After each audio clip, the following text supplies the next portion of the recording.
Ngayon po ay ibibigay ko po sa inyo ang isang kapatid po natin na siyang magbabahagi ng napakagandang eksperyensya po niya sa larangan ng paglilingkod bilang isang manggagawa ng ating Panginoon sa ating parokya, sa ating lipunan at bilang isang butihing may bahay.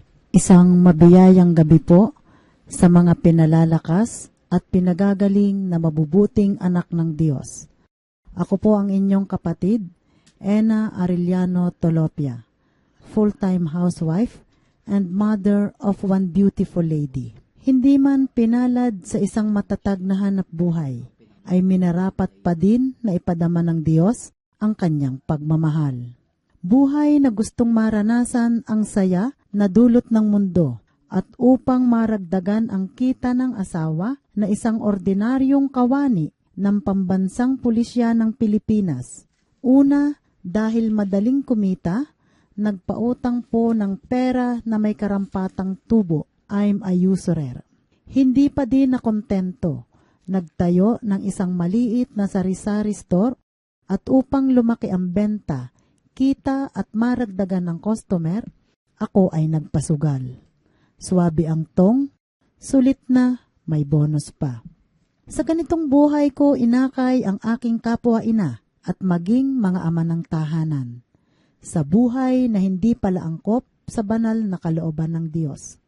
Taong 2005, nang hipuin niya ang aking kaisipan at tawagin bilang kasapi ng Pang-Dioceses na Confraternity of Lay Ministers as commentator. Sumunod, gumanap at may pagsisikap sa atas na gawain at responsibilidad. Inalis at tuluyang umiwas sa nakasanayang source of income na ikinabulid ng marami kong kapatid sa buhay na liko at taliwas sa tamang landasin ng kabanalan. Marahil sa mga pagkakataong iginawi ko, dahilan upang dumanas ang pamilya ko ng matinding financial crisis dahil sa di inaasahang transaksyon. Subalit sabi nga ng Diyos sa kanyang paanyaya, "Hali kayo, kayong mga nabibigatan at napapagal. Bibigyan ko kayo ng kaginhawahan, sapagkat tunay na magaan ang aking pamatok." Kay buti ng Diyos, mahabagin, tunay na ayaw niya na ang kanyang mga anak ay tuluyang mawala sa kanyang kalinga. Ipinatagpo at ipinagkaloob ang inangking ko na isang malaking biyaya sa buhay ko. Ang kawan ng love of Jesus. With Sister Beth Banwa as elder. Naging matyaga siya sa panghihikayat, kung kaya naging simulain ko ito upang laging sumama, sumunod sa mga gawaing prayer meeting sa iba't ibang grupo. Every praying over, I really felt ang init ng haplos ng Diyos. Subalit dahil ang katotohanan sa ating buhay, marapat na dumanas tayo ng iba't ibang hamon at kapighatian, upang tunay na madama natin na siya ay tapat sa kanyang mga pangako, na hinding-hindi niya tayo iiwan ni pababayaan, tulad ng mga sinasabi niya sa aklat ng Isaías 43, na hindi tayo kayang madaig ng mga pagsubok dahil ang Diyos ay ang ating pastol. Aakayin tayo sa tahimik at payapang buhay, at ito po ay nadama ko.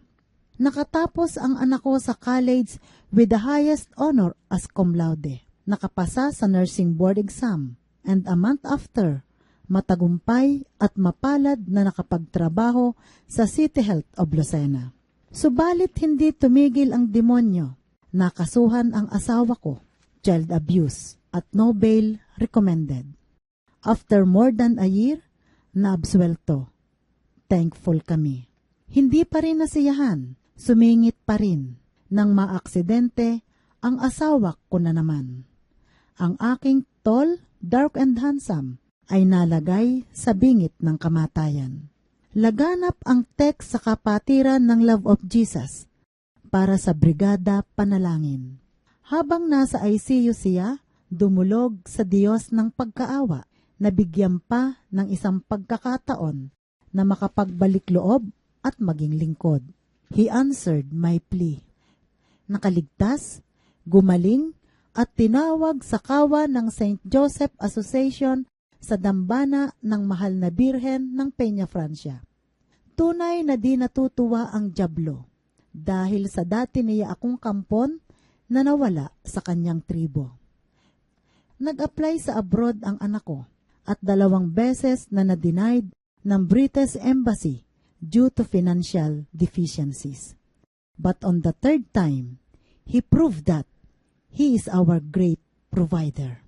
While she was there, walang humpay kong hiniling na ipatagpo sa kanya ang stable job for stable residency dahil siya rin ang nagtakda nito sa anak ko. Salamat sa Diyos, tinugon niya.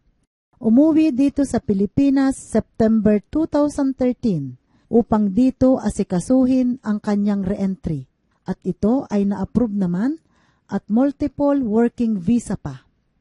Inihanda ang mga karampatang dokumento na hinihingi ng Philippine Overseas Employment Administration at nang ang lahat ay okay na, ang medical and other necessary documents from the Philippine Embassy in London at yung last document being asked by the evaluator na dapat makomply ng hospital in London at isubmit during PIDOS ay hindi tinugon ng London Hospital dahil nakasaad na daw yon sa kanyang kontrata. Tinawagan ng anak ko ang POEA Administrator and the person of Attorney Josefino Naval to inform about that certain document. At ang tugon ni Attorney Naval, if you cannot comply that document, you could no longer pursue with your application. Disappointed ang anak ko, kaya I asked and seek God's presence. Ang message niya, tumuloy at ituloy ang personal appearance sa nasabing government agency at personal na ding kausapin ang administrator. Nilubid ko ang bawat butil ng rosaryo at chaplet ng Divine Mercy. At again, text brigades sa community ng Love of Jesus. Kaisa si Brother Carmelo Uri at na-discern pa niya na lalambot ang puso ni Attorney Naval dahil sa kapangyarihan ng nagkakaisang panalangin. Oneness in prayer, ika nga. December 4, 2013, alas 3:20 ng hapon, nang pirmahan ni Attorney Naval ang Overseas Employment Certificate ng anak ko. At December 7, 2013, alas 6 ng umaga, nakabalik siya sa London. At January 6 ng taong kasalukuyan, nang magsimula siyang magtrabaho sa isang government hospital bilang isang staff nurse. Tinanggihan ng tao, kinalingan ng Diyos. Sa paglipas ng panahon, tunay na kalooban at kagustuhan ng Diyos ang nagaganap. Sa regular kong pagsisikap na makiisa sa malalaking gawain ng Love of Jesus dito sa Lucena at sa dako ng Malabon, tulad ng Healing Rally, Overnight Vigil, Catholic Life in the Spirit Seminar, Evangelization, 3 and 5 days fasting since 2008. Dahil sa katotohanang ang panalangin may kalakip na pag-aayuno ay higit na ikinasisiya ng Diyos at minagiging dapat na tugunin niya ang mga kahilingan ng nag-aalay nito. Malimit na ding italaga ni Lord through Sister Sally bilang tagapanguna o elder, subalit walang pagsunod at pagganap. Sutil ika nga. But God's time is the perfect time. Mabait at mapagpatawad ang ating Diyos, tulad sa kanyang unang mga alagad na namuhay ng lihis sa mga alituntunin. At sa pagkahirang sa akin, upang katawanin ko ang aking mga kapatid sa banal niyang harapan, hindi nga po ito napakadali, dahil tunay nga na ako ay mahina at marupok. Subalit tunay na biyaya at grasya ng Diyos ang nagpapalakas sa akin upang maging maayos ang atas niyang gawain. Salamat Lord sa Love of Jesus na naging asin at ilaw ng aking buhay. Nagsilbing inspirasyon ang mga problema maging karamdaman na hindi naging hadlang ang mga ito upang huminto at mawala sa kanya. Naging daan ng ikapapanuto ng buhay upang man lamang ay maging ganap at kasiyasiya kahit payak at dukha ang pagkatao sa tingin at paghusga ng kapwa. Endless love of Jesus. Walang hanggan, walang humpay, walang pasubali at walang pag-aalinlangan. Hindi niya tinitingnan ang nakaraan, kundi ang ngayon para sa hinaharap na inihahanda niya para sa akin at sa lahat niyang kinapal.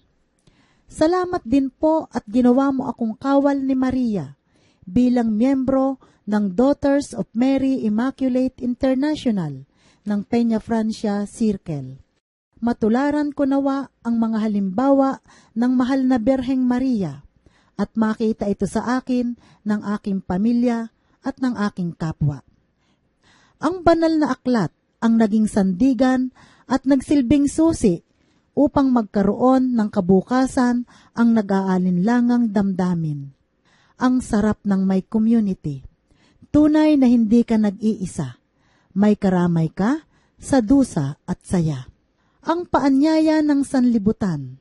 Hanapin mo ang kasikatan, kapangyarihan at kayamanan. But God tells us to seek humility, service, and love. Sa iyong walang hanggang pag-ibig, Panginoon, maging isang kamay at paa nawa kami ng aming kapwa upang sila'y maakay namin, papalapit sa iyo at makapagbalik loob. Sapagkat ito po ang nais mo para makamit namin ang pangako mo, to be with you forever. Lord, narito ang lingkod mo. Mag-utos ka, tatalima ako. So help me God. Ang ating pong napakinggan ay ang napakagandang personal na karanasan ng ating kapatid na Ina Tolopia sa pamamaraan ng ating Diyos kung paano siya tumutulong, gumagabay sa lahat ng mga Kristiyanong nananalig sa Kanya. Napansin po natin at ito'y ating narinig kung paano ipinakita at pinatunayan ng ating Panginoon ang Kanyang pagkalinga sa lahat ng mga lumalapit sa Kanya. Ano man ang iyong pangangailangan sa buhay, ano man ang iyong kasakitan o kalagayan, nananatiling andiyan ang Panginoon. Kaya nating lapitan, kaya nating abutin. Siya ay tunay na Diyos na walang hanggan at wala ring hanggan ang Kanyang pagmamahal.